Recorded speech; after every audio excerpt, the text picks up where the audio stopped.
You're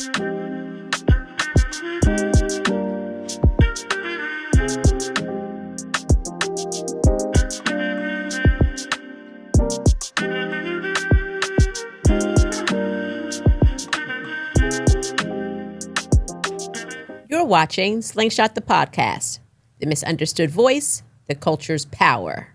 And today's episode is entitled Happy Feelings. Happy feelings, happy feelings. Feeling happy feelings in the air. And people, that was my song though. That was my people. That's Jalen Hurts. That's his song right there, man. He loved that song. When they won the Super Bowl, he went to himself, kind of like in the corner, and had the trophy right there, and just was like, had a cigar, and you would think he'd be popping bottles, right. And then he just was like, yo, I'm just chilling. He was an amazing Frankie Beverly. Frankie Beverly and Mays in the building, man. Like, he's just a class act, man. I really like that guy. His attitude, his demeanor. I like everybody who's like that, who's not too showboatish. Right.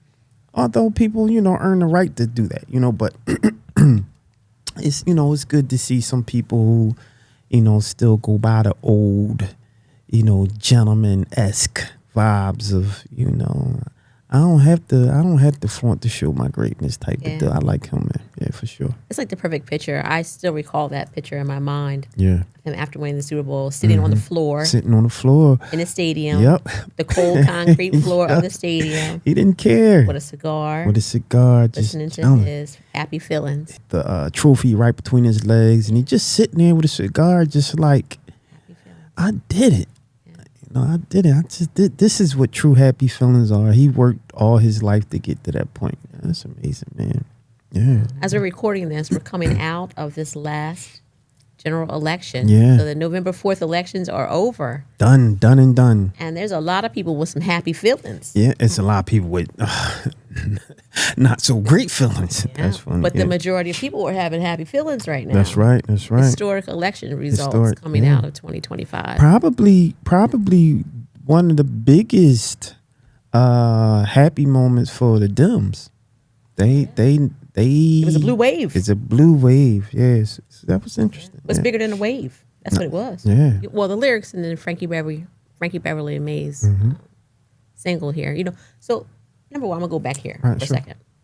I want to go back to Frankie Beverly.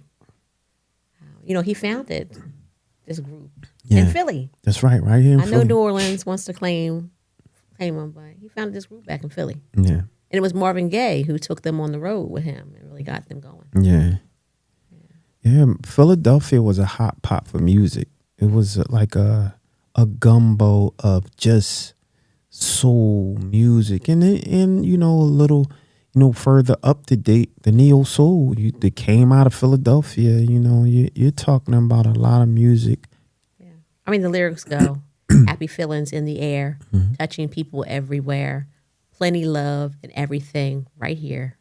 Listen to the people sing. And the people sung at the ballot box. People sing. Yes, they sung. They sung at the ballot box. They sang. Record turnout across Pennsylvania and, many states across the country. Mm-hmm.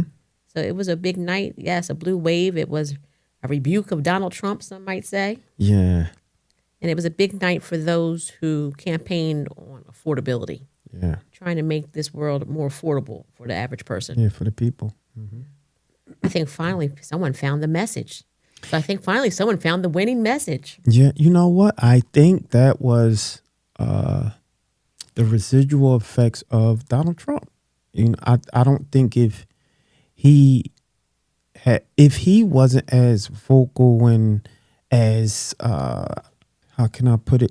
If he wasn't as destructive as he has been with policies and orders and executive orders, I don't think we would have had the result that we had this past election. Yeah. 2025 was shit. Yeah, it was crazy. The whole year was just really shit. Yeah. And it was just a horrible time to be an American, it seems, with everything we were going through. Yeah. Deportations, the running over of the rule of law. Yeah.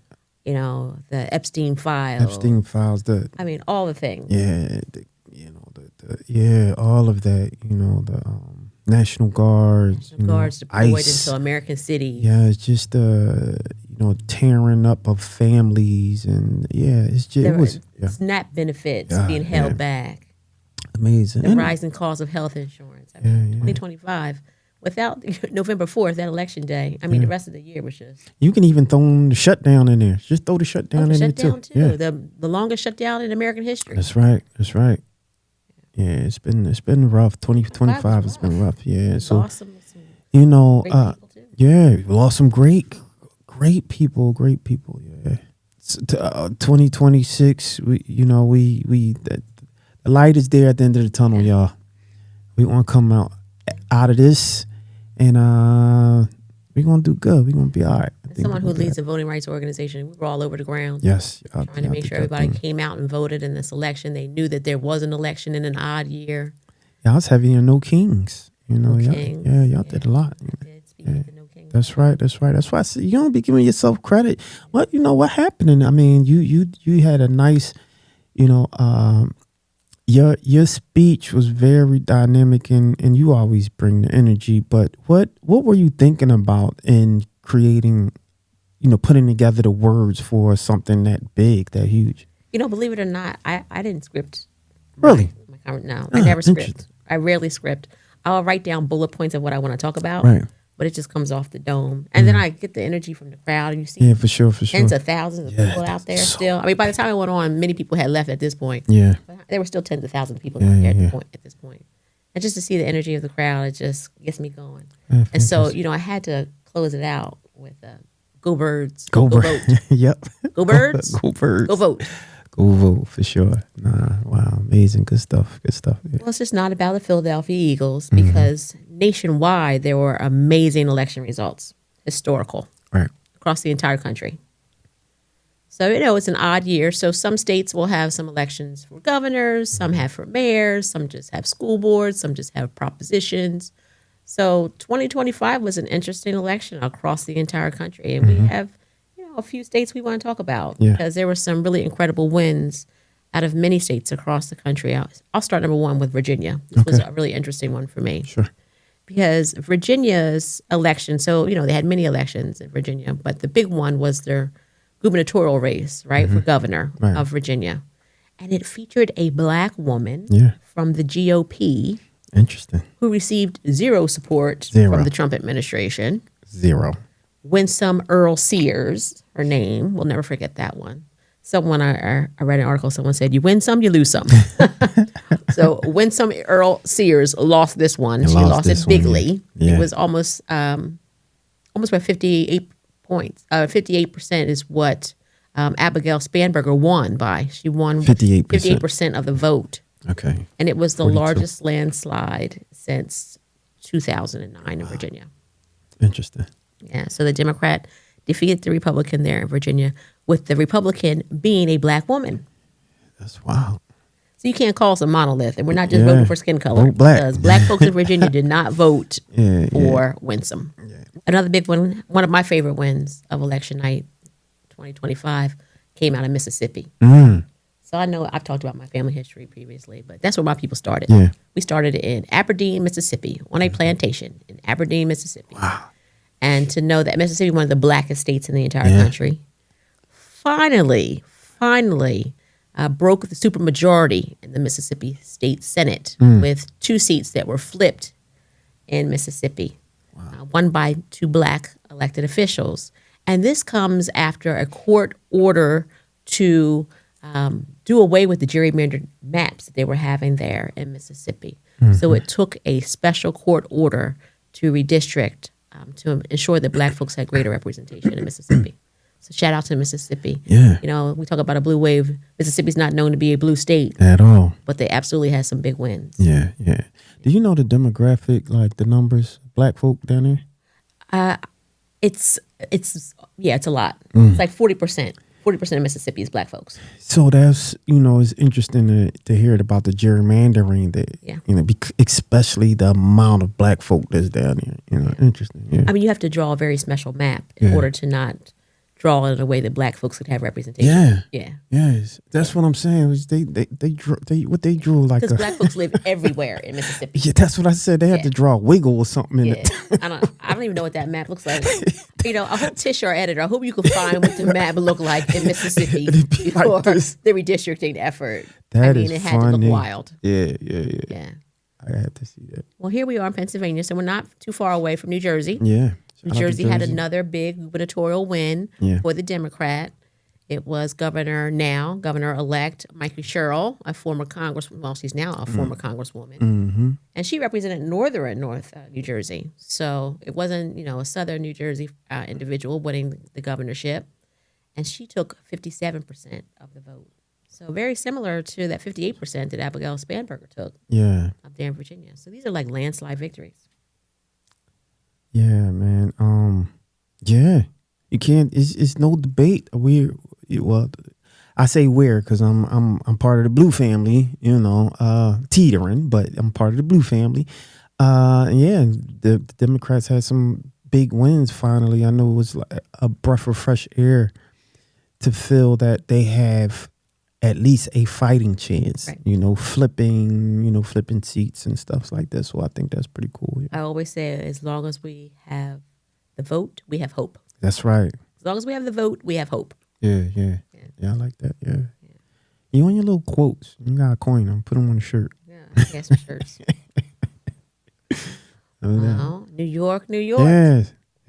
So around Mamdani.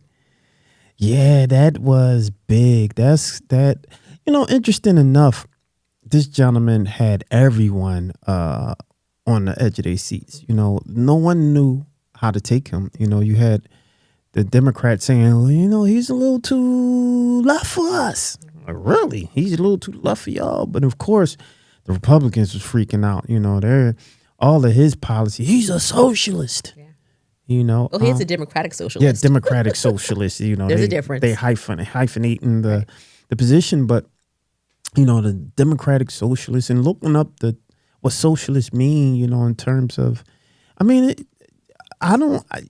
want to say I'm a socialist, but I don't see any. I do see a slight problem with just complete governmental control, right? Because that can always get fishy, and the people need to have more say so in that. So that's my only pushback with it. But I will say that there needs to be some checks and balances when it comes to the super rich, right? In corporate America that is kind of controlling, certain parts of government. And so you do need a push against that, right? And so,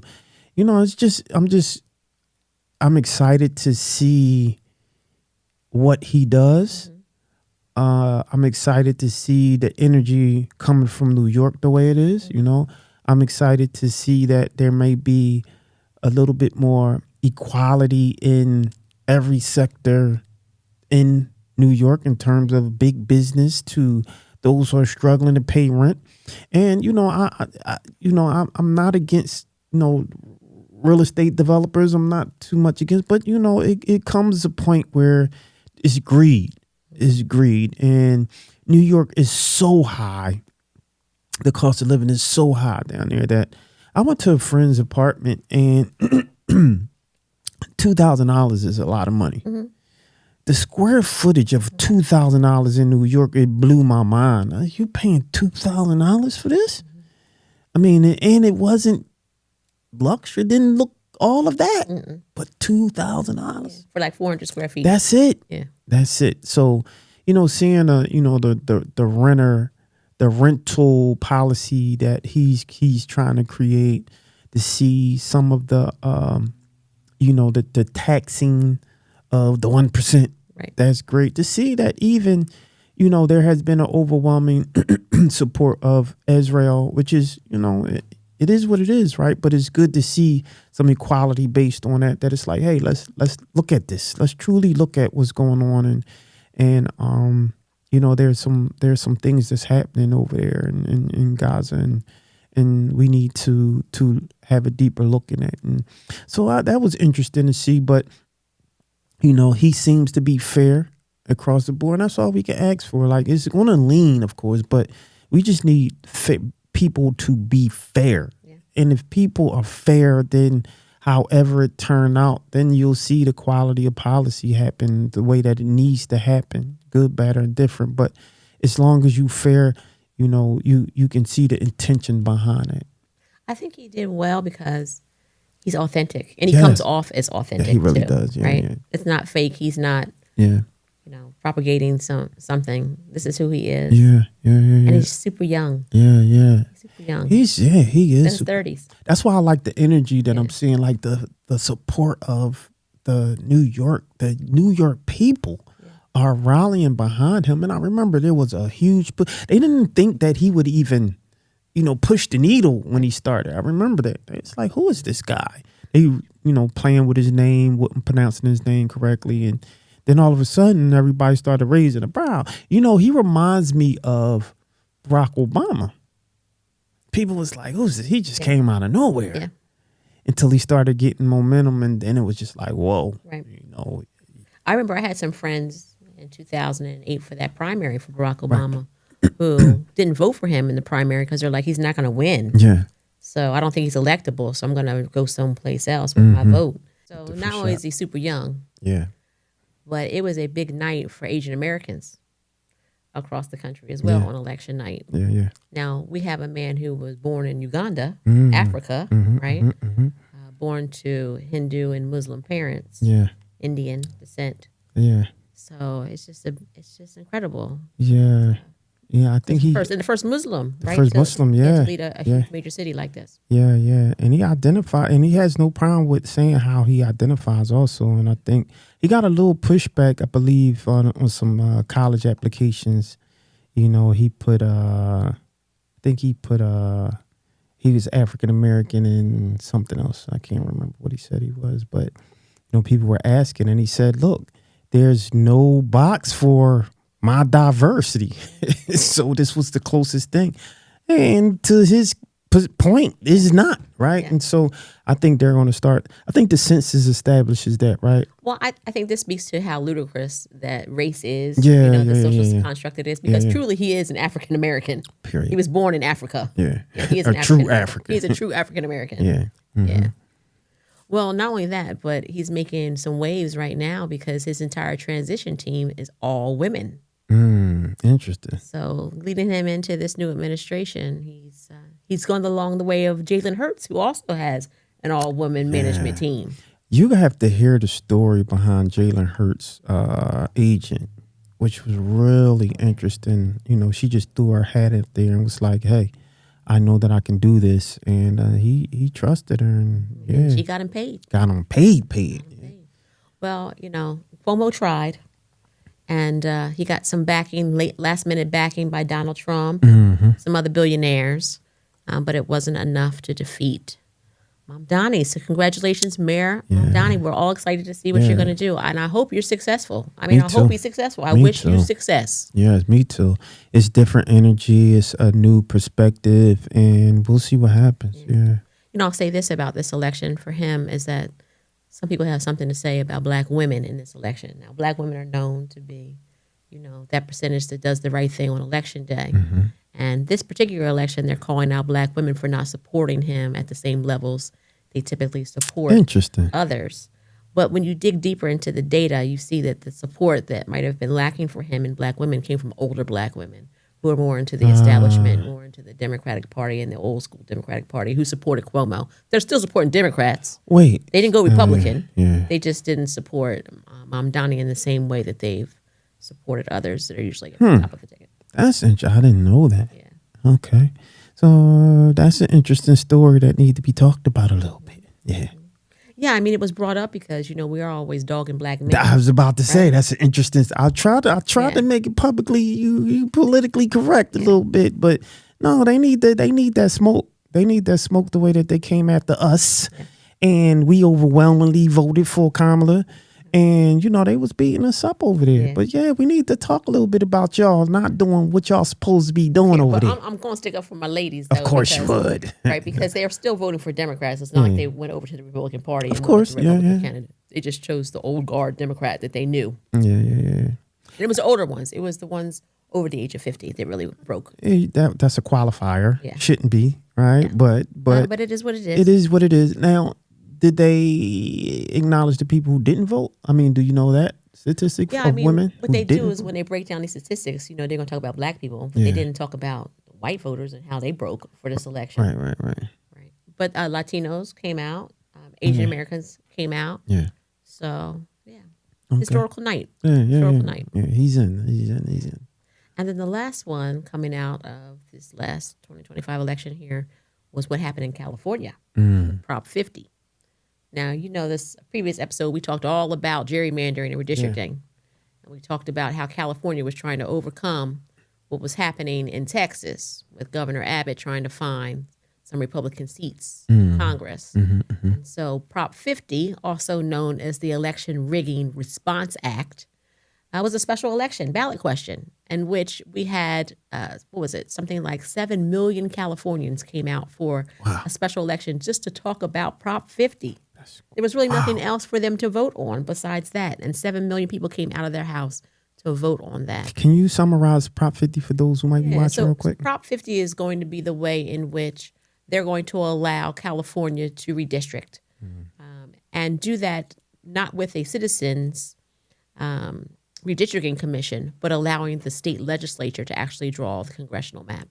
So Prop 50 takes the power out of the citizen commission, gives it back, reverts it back to the state legislature to draw their maps. So it will be used for the 2026 election and the 2028 election through the 2030 election until the next census.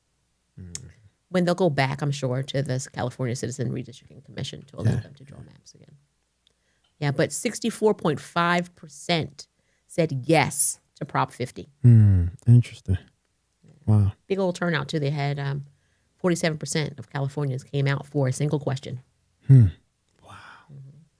That would be, I guess, consistent to like our home rule charter, like how we do, like that one question, like two questions. Yeah, like the referendum questions that are on our ballots. Yeah. Particularly Philadelphia has a lot. Yeah. Could you imagine? Like 47% of Philadelphians coming out for one question? No. Never. Not in the, I can't even think. I'd be like, I ain't coming out to vote for that. Right. Maybe if it was legalization of marijuana, we might come out. And that's the smart thing to do is get that on the ballot when it's election time. Yeah, I know that's right. All right, well, we're going to take a quick break and we're going to come back and we're going to talk about Pennsylvania results because, yes, national results were great on November 4th. Pennsylvania had some really exciting and historical results as well. So we'll be right back talking about Pennsylvania election results. You're watching Slingshot the Podcast. This is more than just a podcast. This is a movement to inspire and motivate and mobilize. This is for those whose voices have been unheard, misunderstood, undervalued, and underserved. We're going to talk about sports, culture, entertainment, and we're going to use this to build power in our communities. And we're back. We're talking about happy feelings here at Slingshot the Podcast. So welcome back and joining us for segment 2. So, we just talked about the nationwide results, what happened in Virginia and New York and California. Yeah. And now let's talk about Pennsylvania because our 67 counties showed out as well in the Commonwealth. That's right. Historic results. Yeah. Krasner back. Krasner's back for a third term. This is last term, right? I think you're going to do, is it 3? I don't even know. Did they term out? Oh, you know what? I thought that they maybe not though. And if he isn't going to keep voting him, that goes to show the naysayers for Krasner and everyone who are very critical against Larry Krasner. It shows how much support that he still has because he's doing an excellent job. You can't. I mean, you're not going to please everybody all the time. Exactly. You're not going to please everybody all the time. They say you can please some of the people some of the time, but not all the people all the time. But one thing I will say. You can complain about him, but when that Lynn Abraham was in, man, look, you can't ask for a better DA than Larry Krasner right now. I did have the opportunity to, to interview Pat Dugan, who ran against him. And ironically, Pat Dugan had some very similar views, really, really likable guy. I just don't think that enough people knew him and he had the momentum behind him. But it was an interesting election because he was actually wrote in and supported by Republicans. Mm-hmm. Yeah, but he was a Democrat, which was really interesting. And so that was a question that we asked. And, he was like, it didn't matter. He still was for the people. And I always said that I don't care what side you're on as long as you are there for the people. Yeah. That's all I care about. I don't care if you purple. If you are supporting the people, the, disenfranchised, the, people who are in need, the people who need their voices amplified, the marginalized communities, if you're there for them, I don't care. I like you and I want to support you because that's the most important. Like, they're the people who push in the community. So it doesn't matter what party you're affiliated. Then if I see hungry people and I got a Republican that's out there passing out turkeys, I like him. Yeah. So it doesn't matter. It's authenticity again. Authenticity, yeah. That's right. We spoke a lot about that. And so shout out to Larry Krasner and the retention of the 3 judges. Yeah. Oh, yeah. We'll get into that because I want to get to some of the others that happen across the various counties. I want to go to my home county, Chester County. Yeah. So Chester County had a historical election. Downingtown Borough, the borough of Downingtown, a small little borough outside of Philadelphia, about 40 minutes outside of Philadelphia, elected its first openly transgender woman to be mayor of the borough of Downingtown. Interesting. Erica Dusso. Is Downingtown, how red is Downingtown? Downingtown is a pretty blue area. Oh, okay. Yeah, okay, that makes sense. Okay. Yeah. Interesting. So congratulations to Erica. Yeah. We wish her well. History making. Yeah, history making. Yeah. Allegheny County had a big election. They had the mayoral race. Ed Gainey didn't win the primary for re-election, but Allegheny County did elect the Democrat. Okay. There in that election. I want to give it out to one of our local counties here, Montgomery County. Montgomery County had 51% voter turnout. That's pretty good. That's pretty good for an odd year election. Yeah, that's pretty darn good. It was actually the highest turnout of any county. I was about to say, that's pretty good, 51%. Yeah. I mean, you usually get like, maybe high 30s, right. Maybe. But 51, that's a lot. 51 is pretty good for an odd year election. And then I want to give it up for another one of the caller counties, Bucks County. Bucks County, okay. Bucks County. You ever go into Bucks County for anything? Not really. I ride through Bucks County. Yeah. You go to parks, the casino, any of that? Nah, I don't gamble. So Bucks County, that would okay. All right. So Bucks County encompasses what? What's King of Prussia? King of Prussia is Montgomery County. It's Montgomery County. Okay. Bucks County is like more up, going towards the upper part of the state. Okay, so we're going into Allentown. New Hope is on the border of New Jersey. Hope. Okay, yeah. I do go into so my son, as a baseball player, that's where they play a lot. That's where a lot of the teams are, and so yeah, for sure. Well, Bucks County is known to be the swingiest of all the swing counties in Pennsylvania. The swingiest. Swingiest. Hold on, Tish in Bucks County. That's where Tish. Yes, that's where. Shout out to Tish. Lives in Bucks. Yeah. Tish is in Bucks County. Yeah, for sure. Yeah, no doubt. Yeah. Mm-hmm. Okay. So, good to see Bucks County have some incredible results. What were they? Well, they voted out that sheriff that was running for re-election. The sheriff who was friendly with ICE and wanted to bring his sheriff team into a part of ICE. Yeah.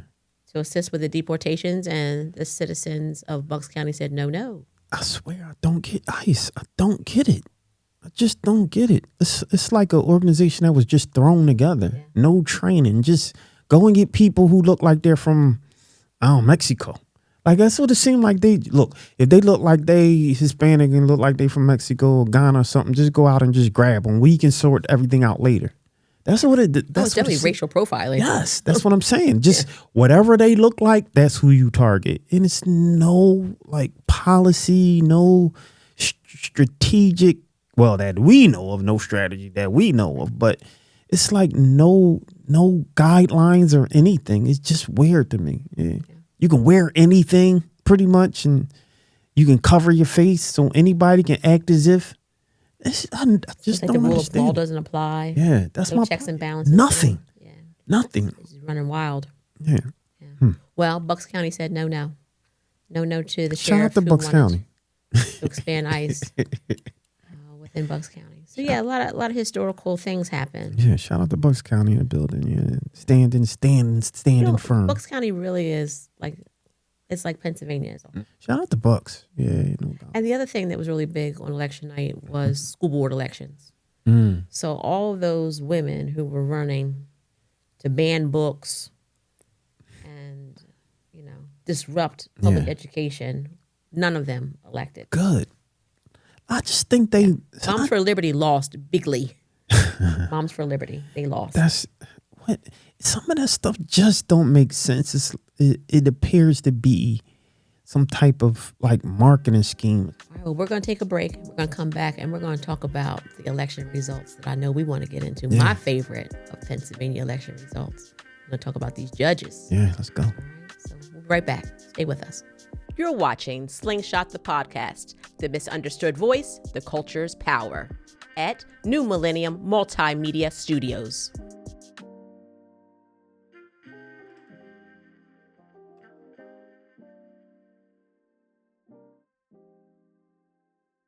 And we're back. Welcome to Slingshot the Podcast. Today's episode is entitled Happy Feelings.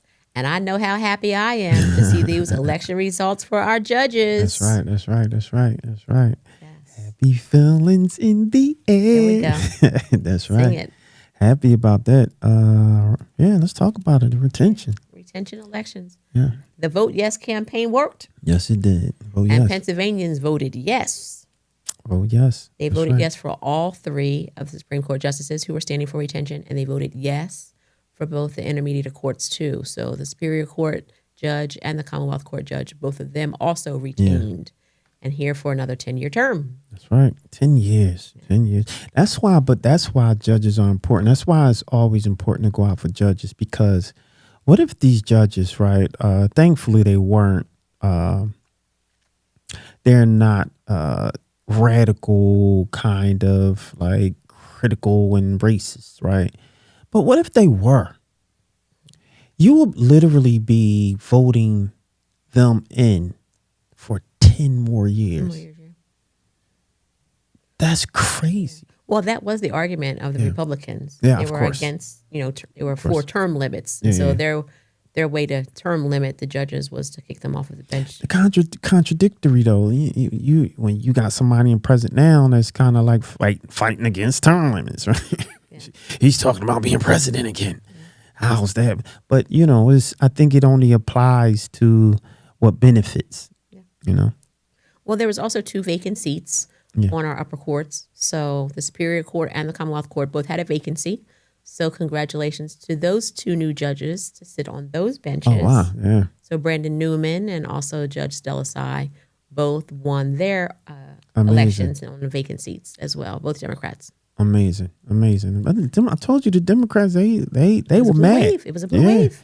It was hot. They said, we got to do something. Yeah. We missed the presidency. Let's get this one right. This was the year. Like if you had a D after your name this year and you had a hard time winning this election, maybe this election wasn't for you. Yeah. Because if you had a D behind your name, you pretty much won everything this year. Pretty much. Yeah.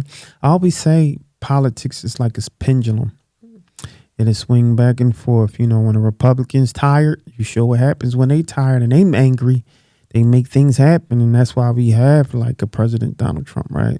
But then when the Democrats is angry, the pendulum swing back. Yeah. That's why we have such a blue wave that we have. And so we're going to keep fighting. The people want to keep fighting. And it's interesting to see what will happen in the future. Yeah. Well, will the Democrats remember all this? And will they come out in 2026 in numbers like this? I think they will. Yeah. I think they will.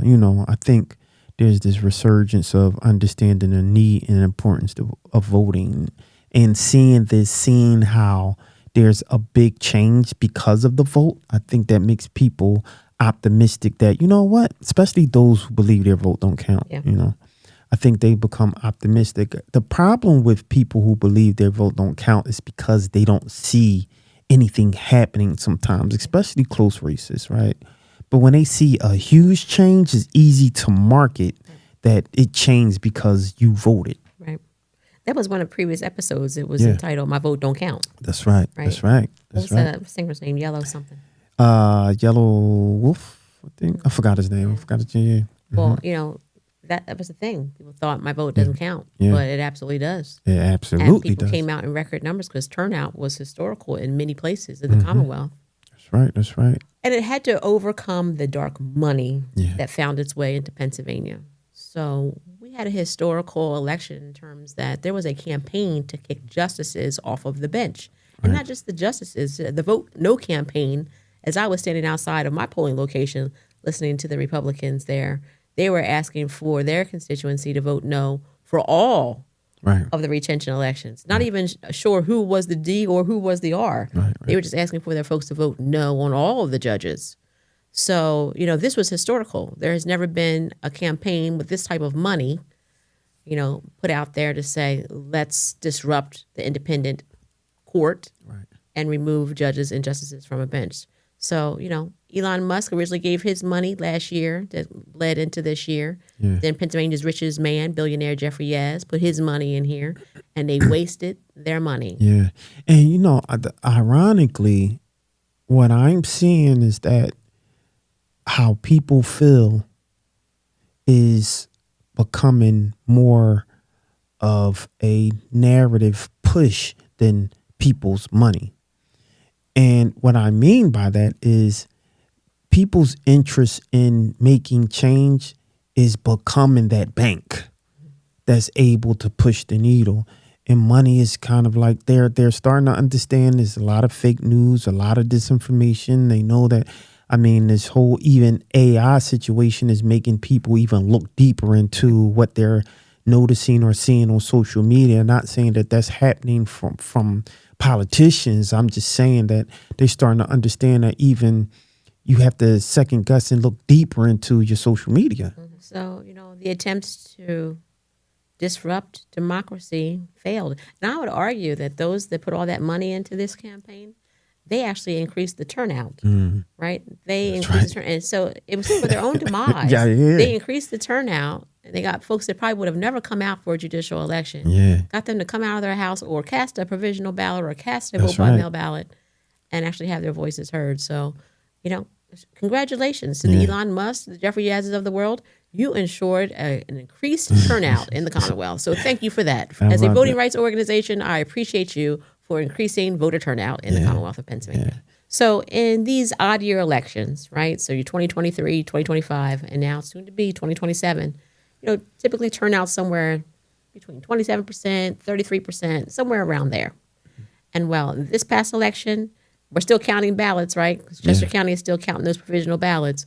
But it's looking like about a 41% turnout in Pennsylvania. We're still not there with California numbers for one single question. But it's still high. Like that, it's interesting. These numbers are very high. I would like to see, what is the cause of that? And it could be, like you said, it's the marketing. Anytime you have that amount of money in, campaigning, it's automatically you will get people,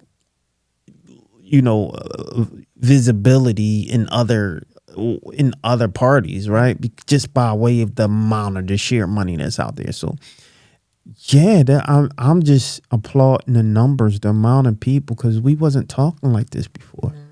I was really concerned about this election and wondering if people were going to come out for it. Really? I was.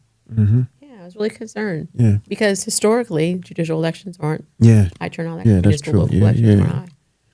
And I knew it was going to take a good amount of people to come out to actually have a good outcome. Yeah. Well, I already mentioned Montgomery County almost a 51% voter turnout, so the highest ever recorded in a large Pennsylvania county during an odd year municipal election. Philadelphia had 34% turnout. It's still below the average turnout for the year, but it was just 22% 4 years ago. So a huge increase out of Philadelphia. So shout out to all the organizers that were working on Philadelphia folks and getting them to turn out. Bucks County had, like I mentioned, nearly 50% turnout, a jump in 7 points from the last odd year election in 2023. Shout out to Bucks, man. Dauphin County, home of Harrisburg, 42% turnout when they had 32% 4 years ago. So a huge 10-point increase there. Yeah. Chester County, my home county, almost a 48% turnout, even with the issues in Chester County. Did you hear about that on Election Day, the issues in Chester County? So they're still investigating what caused the problem in Chester County, but if you lived in Chester County and you went out to your polling location on election day, right, and you were registered unaffiliated or what some may call an independent, right, you were not found in the poll books on election day because they mistakenly used the poll books from the primary election where we have closed primaries in Pennsylvania. Yeah. And so if you were someone who was not belonging to the Democratic or Republican Party in Chester County on election day, you would not find your name in the poll books. Wow. Interesting. So they had these folks all turn in provisional ballots, cast a provisional ballot. Some walked out and discussed and didn't vote. But the polls stayed open till 10 p.m. in Chester County on election night to make up for this disaster. Who did that? The commissioner? The commissioner? So, yeah. It's that was good. Shout out to the commissioner because he found a way to problem solve and try to fix it. Yeah. That's good, though. Yeah. But, there's some folks that are going to in some hot water right now over this. I'm sure. Yeah. Wow. Delaware County, where we are right now, and filming today's podcast, had almost a 46% turnout. See, these 40s, huh? Okay. In the high 40s. Yeah. Allegheny County had almost 45%. And then Beaver County, it's a place that we do a little bit of work and a lot of civic education. Beaver County had a 42% turnout. Okay. So I appreciate those that got out the house, those that cast an early ballot with the vote by mail ballots, those that made their way through to the provisional ballot and made their voices heard and their vote count. Yeah. Shout out to all them out there coming out to vote, man. That's exciting. Because it only goes up from here. Because now it's on people's radar. And so if they keep marketing and promoting the way that they should, more people will come out to vote. Or at least the numbers would be higher than it would have been in the past. So, yeah. Now, I knock on doors on election day. Usually door knocking. Days ahead of the election, I'll knock on doors. I knocked on a lot of doors myself this year. I knocked on some doors in... where was I this year? Beaver and Erie. Yeah. I knocked on doors in Aliquippa in Beaver County. Aliquippa has really good football teams. Yeah. I knocked on doors throughout Chester County, my hometown, Montgomery County. I knocked on doors in Bethlehem and Allentown. Wow. Shout out the only doors I didn't knock on were like in the center of the state. I stayed out of the center of the state this year. Yeah. But, I came out after knocking those doors and had a pretty good feeling about what was going to happen. Compared to last year's election when I was knocking on doors for Kamala Harris. Yeah. And I kind of knew by those last several doors I had knocked on that it was not going to be a good night for her. Yeah, no doubt. I mean, I'll tell you, as someone who's leading a voting rights organization that does lots of voter registration and civic education and mobilization, this was just a shot in the arm that I needed. This was the shot in the arm I needed to keep going. There has to be some wins to stay motivated. Yeah, I get you. So I'm just really excited about the election. I'm just really excited about the turnout. Oh, this whole thing is just exciting. Like a big old soap opera. Yeah, that's why when people say they're not into politics, I say, how are you not into politics? It's like a TV show every day. That's right. I think the biggest issue of what I have found, which, on our show, that we try our best to make it, we try to demystify, politics. And oftentimes the academics tend to talk over the head of people, right?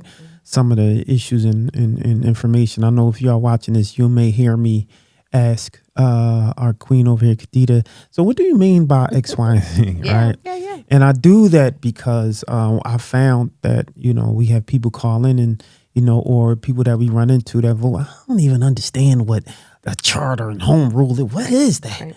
What is gerrymandering? What did I hear people talking about?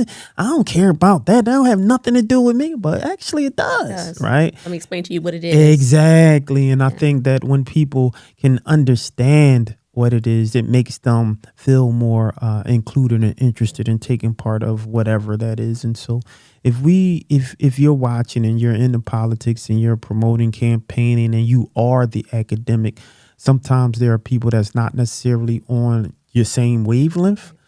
So give them some space and be more inclusive, especially if you're saying that you're a part of marginalized communities. There's a marginalized community that's not part of the academic community, right? And so, talk to them, get on their page so they can understand you and potentially serve the purpose of being civically engaged. That's right. Yeah. Well, I congratulate you, Pennsylvania voters. You That's did it. Right. You did it. Congratulations.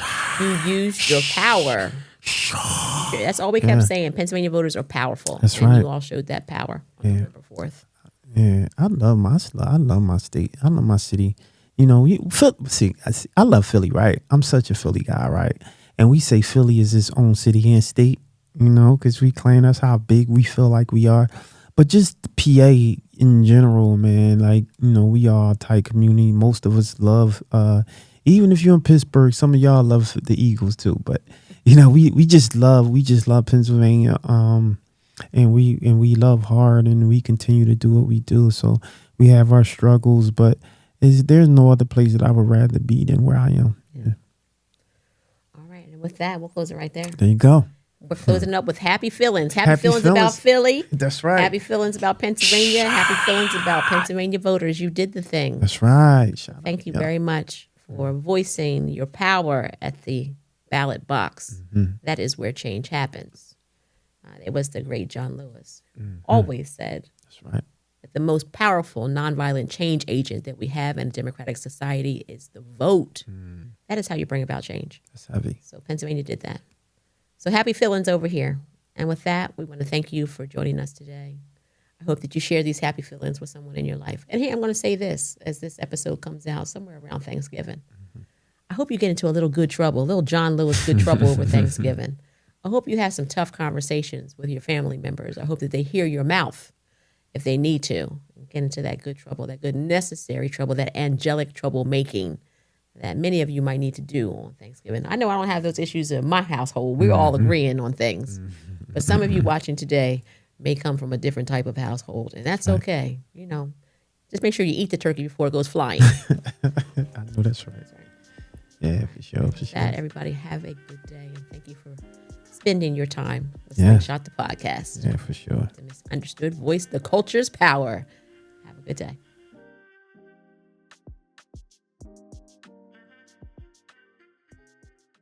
I'm Kadida Kenner, and you're watching Slingshot The Podcast, the misunderstood voice, the culture's power.